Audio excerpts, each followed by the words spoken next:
Hey, Scott. Hi, Jen. How are you? Hi, I'm well. Good. I'm well, and I'm looking forward to this podcast. Yeah, last week we heard your story. Yes. Yeah. And This week it's mine. we do. We get to hear your story, and I'm looking forward to it because I have not heard it. Yeah. I'll hear it for the first time with everyone else. And I'm excited to hear about this mindset shift that you had around presenting and giving presentations. So, do you want to take us back to what happened? Yeah. I'll take you back about 11 years. Come back with me in time. When I joined Duarte. Now, some of our listeners might recognize the name Nancy Duarte. She is a thought leader in the presentation space. She's written best-selling books like Slidology and Resonate and Illuminate and Data Story. And her husband actually founded the firm Duarte Design. And when I joined it about 11 years ago, they changed the name just to Duarte because they had gone beyond just designing mind-blowing slides. They got into content. And I facilitated workshops for them around the world for 6 years. Wow. And I learned Nancy's approach. And Nancy's approach was pretty mainstream, but she called it a visual story approach. It was sort of the combination of the visual side of wonderful design, simple, powerful slide design, with a content approach to crafting content based on a story pattern. It was great. It's wonderful stuff. But I would get this question. Somebody would pull me aside during a workshop. It would be a 1 day or 2 day, and we'd have a break and say, Scott, can you help me? I'm like, well, what's going on? And they'd say, I sometimes present up to executives. Can you please save me from getting interrupted? I'm terrified of getting interrupted. I always get interrupted. Help me. And my answer to their question would always be going back to their content and say, well, maybe you need to start a little different and set expectations in a different way and all this stuff. But I never felt like I was really answering the question well. It was like I was giving them Band-Aids. Yeah, that makes sense. It wasn't a true solution. No, not at all. But then after 6 years at Duarte, I left just to stretch my legs and try something new. And I ended up working with a wonderful guy named Danny Slomoff, who he was a speaking coach. He had created his own approach, and he would say, this is really the foundation of his approach. He'd say, there are no presentations. There is no public speaking. There are only conversations one-to-one and one-to-many. And I loved the idea. And I watched him do his thing for about a year. And he was a great coach. And I really believed that he was touching on something very truthful, that we are designed to have conversations. And when you work in concert with that, everything gets a lot better. And that helped answer that question. I wish I could go back and answer that question that I was asked at the Duarte workshops and say, you're getting interrupted because you've created these rails and you are just intent on getting through your content. You're protecting those rails.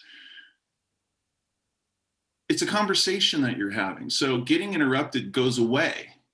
It just means that somebody's interjecting a thought and then you're there working in concert to, it's not the way we think of a presentation anymore. It's something much more fluid, So Danny introduced this new mindset shift for you, and it resonated, and you could see how this would help other presenters. So how did you start the process? How did you start implementing that change? Well, for me, it was easy. I mean, when I was working with Danny, I was obligated in a way to take his approach and use it in the workshops I taught while working with Danny and his firm. But it was I'd worked with them a little over a year, and then I struck out on my own, and I could take all the best of what I learned at Duarte about content creation with all the wonderful stuff that he had taught me about this conversational approach to the act of speaking and combine them in my own way. And that's when I was reading a blog article one morning. I often read, an article in the morning just to keep learning and stuff like that. And I came across a writer named Ursula Le Guin, and she had written an essay called Telling is Listening. And it was about the way she believed conversations to actually be, what they are. And she actually says her private model for a conversation is amoeba sex. Say the word again. Amoeba sex. Got it. Sex between two amoeba. Don't you know that amoeba have sex? Oh, you and your words, Scott. I love it. An amoeba is like this microscopic, bubble yes. of whatever. Biology teacher. Yes. Yeah. And what she says is that they usually kind of split to replicate, right? But sometimes two of them go off in a corner and they actually connect. Wow. And in connecting, they exchange their best genetic material, improving the whole lot. Okay. And I know you probably can't get over the idea that it's amoeba sex, but here's what I'm saying.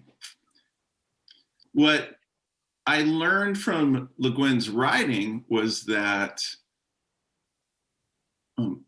this idea of this conversational approach that I learned from Danny went a step further, and I begin to say, in the act of speaking, there's this simultaneous, responsive, reciprocal exchange of sound and light between you and your listeners.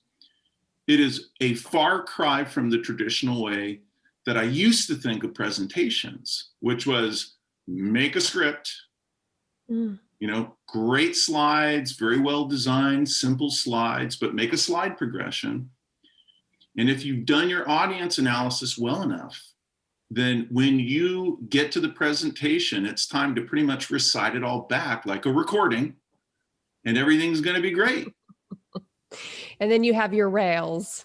Yeah. And then you have the rails problem. I want people to experience what it's like to kind of forget their content, like their goals. If I need to get through my content, I need to look like the expert, and to experience what it's really like to be in a presentation sort of setting, but have a conversation where you're just connecting and you're in service to your listener and you are trying to lead them somewhere. But it's just as much about what's meaningful and relevant to them as it is to you.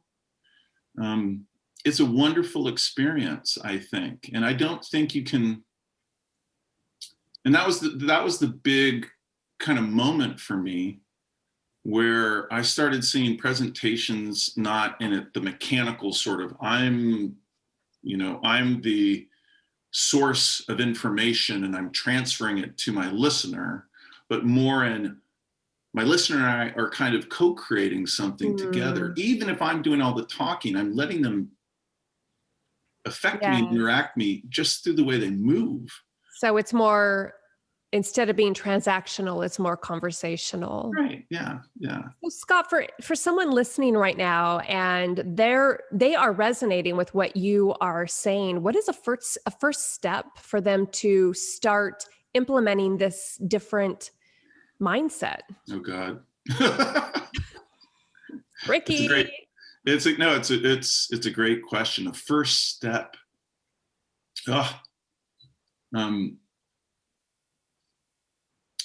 I think part of it is we've talked about when we've done our episodes in the past for this wonderful podcast about how to approach content. And one of the things that you've got to let go of is linearity. I tell people, look, you create this plan before you get into a presentation, not a script, and don't make a bunch of slides, if you have to have a slide or 2 or 3 because they're required, because you've got to show some data or something that you can't otherwise express, that's fine. But forget that, because that gets you all stuck in a linear way. But be willing to go in there and learn your content, and don't get stuck in this linear thing, but see it as a bunch of little parts that you can break apart and bring up in any order. Okay. Don't feel you have to go through everything. So what's the first step? Well, I guess that was a good. I guess when you make. I think I heard it though, Scott. I do think I heard it. Well, tell me, what did I say? What I heard was, instead of focusing only on creating slides and the script for those slides, it's more having those, you call them downloads. It's more about having the different downloads that you can turn to continue having the conversation. And then at the same time, it's watching and paying attention to your audience and let them help you guide that conversation, because then it's taking care of their needs. Did I hear you correctly? Yeah, you got it. Great. Thank you. Thank you for sharing. Yeah, you're welcome. That was fun. Mindset shift. Now, what are we doing next week? Ooh, this is a topic that's very near and dear to my heart. It's one of my biggest pet peeves during presentations, and it is the filler words. The famous filler words, like, so, right, you know? Like. All right, so we're going to talk filler words next time. Yeah. All right. Thank you for hanging with us through Scott's story, and we'll see you all next time. Thanks for sharing. See you, everyone. All right, bye-bye.